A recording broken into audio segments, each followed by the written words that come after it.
Hi, good afternoon. Krishnashtami శుభాకాంక్షలు.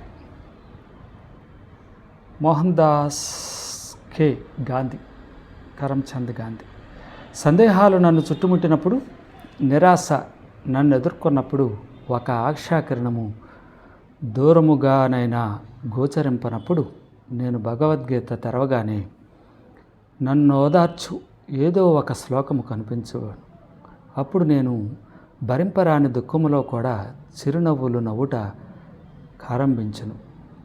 భగవద్గీతను మననము చేయువారు ప్రతిదినము దాని నుండి నూతనార్థములను గ్రహించి పరమానందమును పొందుదురు. భగవద్గీత మీ అందరికీ తెలుసు. అర్జునుడికి బోధించినటువంటి ఒక గొప్ప సందేశం లేదా ఒక గొప్ప బోధన లేదా ఒక గొప్ప మోటివేషన్ కదా. శ్రీకృష్ణుడు అర్జునుడికి బావగారు. ఇక్కడ వీళ్ళిద్దరి మధ్యన సంభాషణ చాలా అద్భుతంగా ఉంటుంది. అయితే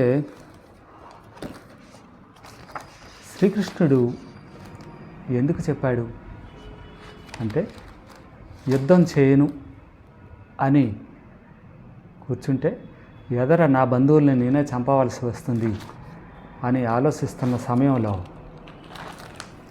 కృష్ణుడు మరణించేది జన్మించేది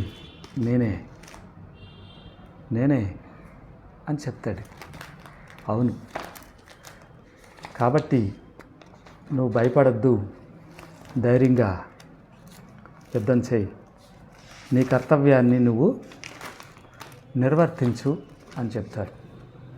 ఈ వీడియో ఎందుకు చేస్తున్నానంటే, మా కౌన్సిలర్స్ కోసం చేస్తున్నాను. యాక్చువల్గా మనం చేసే కౌన్సిలింగ్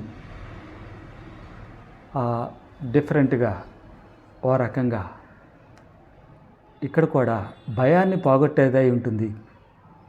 భయం పోగొట్టి జీవితంలో పోరాడేదై ఉంటుంది. హెచ్ఐవి ఎయిడ్స్ ఈరోజుకి ఇంకా అనేక అపోహలతోటి భయాలతోటి నిండి ఉంది. స్టిగ్మా అంటారు.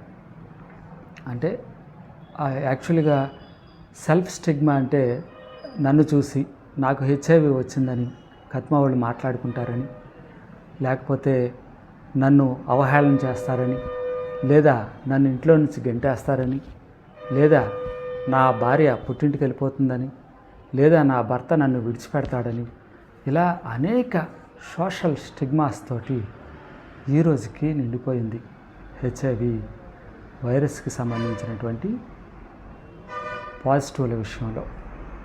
ఇక కౌన్సిలర్స్ ఎలా చెప్పాలి, వీళ్ళకి ఈ భయంతో నిండిపోయినటువంటి వ్యక్తులకి ఎలా చెప్పాలి అన్నప్పుడు, మనకి ఏవైతే మత గ్రంథాలు ఉన్నాయో వాటి నుంచి కూడా మనం సరైన మోటివేషన్ ఇవ్వవచ్చు.